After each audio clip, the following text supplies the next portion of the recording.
Salam, hər vaxtınız xeyirli olsun. Hər birinizi xoş gördük, əziz müəllim və müdavimlər. Mən Könül Əliyeva, Məktəbəqədər müəllim və təlimçi.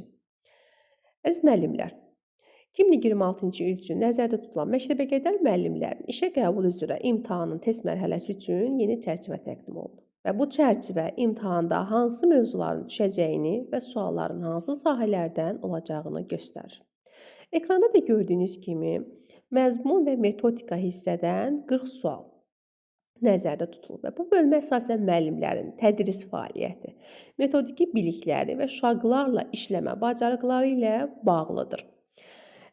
Və çərçivədə qeyd olunan mövzuları sizə göstərəcəm və bu izaha keçməmişdən əvvəl qeyd edim ki, əziz müəllimlər, çərçivədə müəyyən qədər dəyişikliklər olub ki, müəyyən bir-iki mövzu əlavə olunub, bir-ikisi də çıxıb.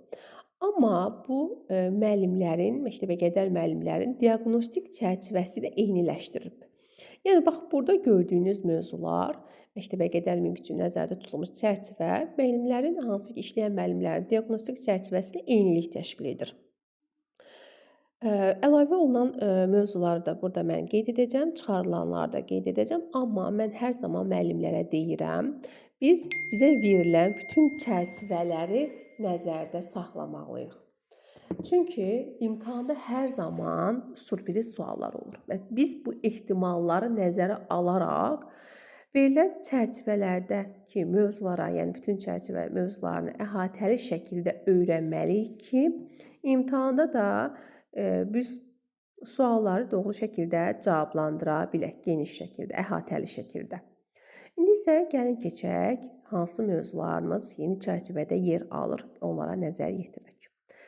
Məktəbəqədər təhsilin inkişaf sahələri və standartlar ki, bu mövzumuz əvvəldəki var idi və sizlər bu mövzunu, bax burada gördüyünüz ədəbiyyatda Məktəbəqədərin kurikulumu da linkə daxil olaraq, bax buradan əldə edə bilərsiniz, nəzər yetirə bilərsiniz.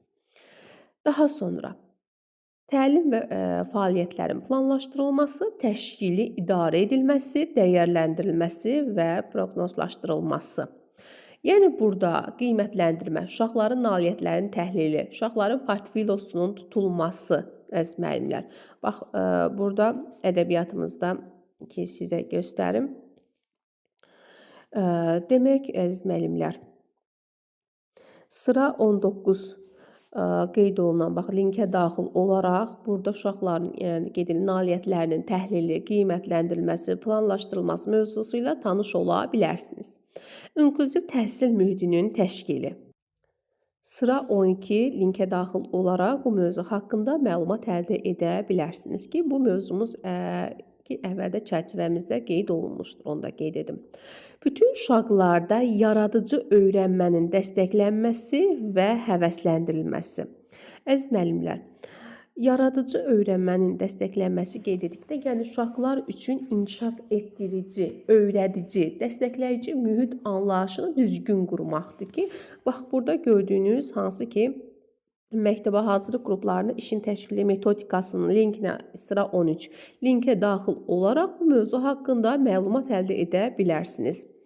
Müxtəlif mədəniyyətli uşaqlarla iş və gender bərabərliyi. Əziz müəllimlər, bax bu mövzumuz MİQ çərçivəsinə yeni əlavə olunub, amma müəllimlərin, yəni işləyən müəllimlərimizin diaqnostik çərçivəsində bu mövzu yer almışdır. Metodika hissəsində isə bax burada məşğələlərimiz qeyd olunub. Sensor bacarıqların inkişafıdır, fiziki tərbiyədir, təsviri fəaliyyətdir.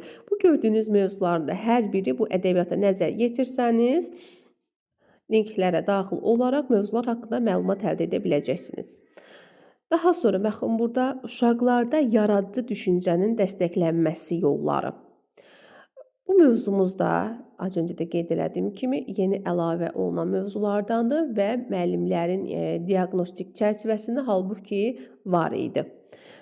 Demək olar ki, MİQ çərçivəsini işləyən müəllimlərin çərçivəsi ilə eyniləşdiriblər. İşə qəbul və işləyən müəllimlərin çərçivəsi ilə.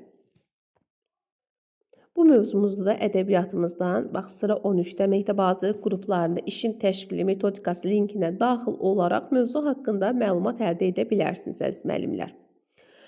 Fəaliyyətlər arası keçidlər və asudə vaxtının təşkili. Fəaliyyətlər arası keçidlər nədir əziz müəllimlər? Məsələn, oyun fəaliyyətindən məşğələ fəaliyyətinə keçid zamanı uşaqların bax bu fəaliyyətə düzgün şəkildə adaptasiya olmasını təmin etməkdir. Bu mövzumuz haqqında isə məlumatı, bax indi linki göstərəcəm sizə.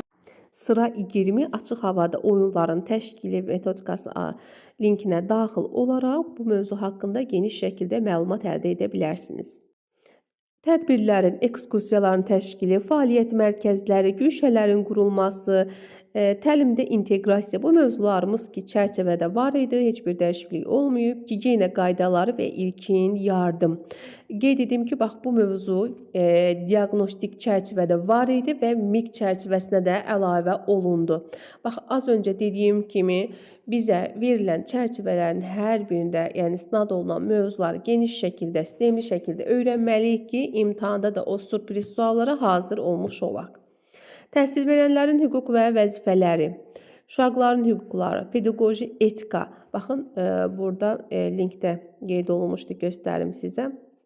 22-ci sırada etik davranış qaydaları haqqında linkə daxil olaraq bu mövzu haqqında geniş şəkildə məlumat əldə edə bilərsiniz.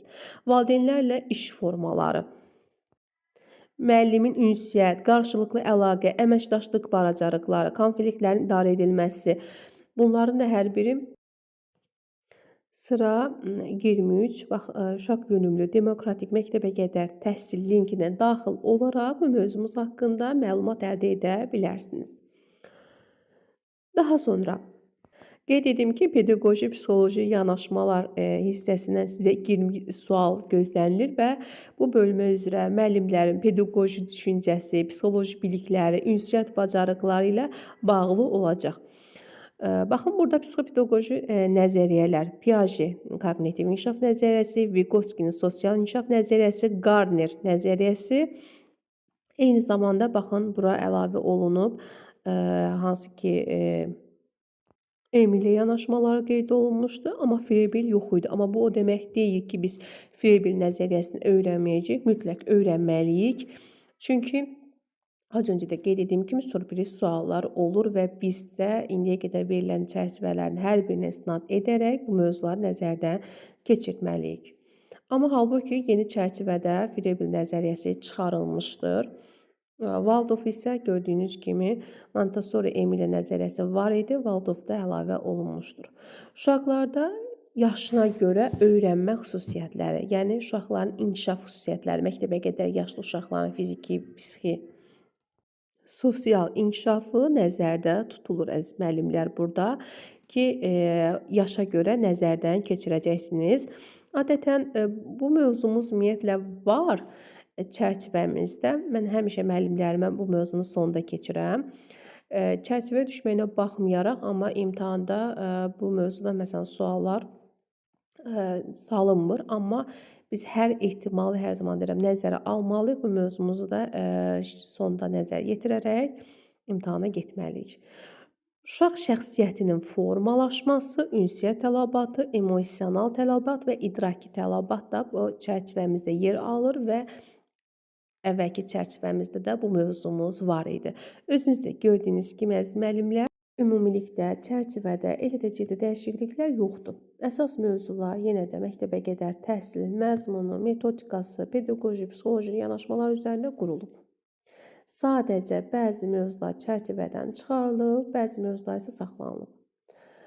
Amma mən hər zaman müəllimlərə deyirəm, yalnız indi yeni çıxan çərçivəyə istinad etməyin. İmtahana düşmə ehtimalı yüksək olan mövzularda dərindən mənimsəməlisiniz. Mən öz ödənişli dərslərimdə də istər MİQ, istərsə də sertifikasiya imtahana hazırlaşan müəllimlərlə işləyərkən müəllimlərə təqdim olunan bütün yəni o çərçivələri istinad edərək mövzuları müəllimlərimə keçirəm. Əziz müəllimlər, sonda sizlərə məsləhətim mövzuları sistemli şəkildə öyrənmənizdir, yəni planlı şəkildə. Eyni zamanda pedaqoji, psixoloji mövzulara xüsusi diqqət yetirin. Çünki imtahanda suallar daha çox situativ, məntiqi suallar üzərində qurulur. Qeyd edim ki, əziz müəllimlər, şəxsi də yazıb suallar verirsiniz ki, müəllimə yeni qrupumuz nə vaxt açılacaq? Qeyd edim ki, mart ayının 26-sı bizim məktəbə gəldən MİQ və sertifikasiya hazırlaşan müəllimlər üçün yeni qrup açılacaq. Kimlər ödənişli şəkildə dərslərimizə qoşulmaq istəyirdisə, qeyd olunan nömrə ilə əlaqə saxlasın. 051 717 71 70 nömrəsinə əlaqə saxlayaraq qeydiyyatdan keçə bilərlər. Əziz müəllimlər, bir daha hər birinizə hazırlıq prosesində uğurlar arzulayıram. Ümid edirəm ki, zəhmətinizin nəticəsini görəcəksiniz və hər biriniz məqsədinizə çatacaqsınız. Hər birinizə uğurlar. Sağ olun.